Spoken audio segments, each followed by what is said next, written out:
নিম্নচাপের জেরে সপ্তাহে প্রথম দিন থেকেই শুরু হয়েছে বৃষ্টি। রথের দিন অর্থাৎ শুক্রবার সকাল থেকেই শুরু হয়েছে বৃষ্টি। কোথাও রোদ উঠলেও পরবর্তীতে শুরু হয়েছে বৃষ্টি। সকাল থেকে কোথাও কোথাও আকাশের মুখভার। আবহাওয়া দফতর সূত্রে খবর, নিম্নচাপের জেরে আপাতত বেশ কয়েকদিন টানা বৃষ্টি চলবে। হাওয়া অফিস জানিয়েছে, 2রা জুলাই পর্যন্ত কলকাতা সহ দক্ষিণবঙ্গের সব জেলায় হালকা থেকে মাঝারি বৃষ্টির সম্ভাবনা রয়েছে।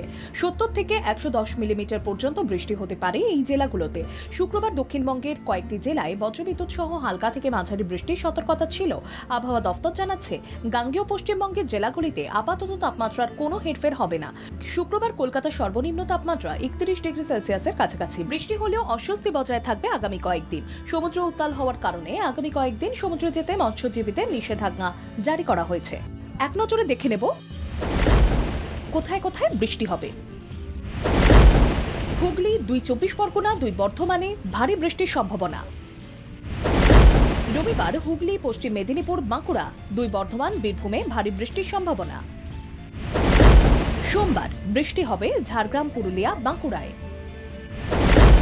মঙ্গলবার ঝাড়গ্রাম, পুরুলিয়ায় ভারী বৃষ্টি হতে পারে। ঘন্টায় 30 থেকে 40 কিলোমিটার বেগে ঝোড়ো হাওয়া বইবে।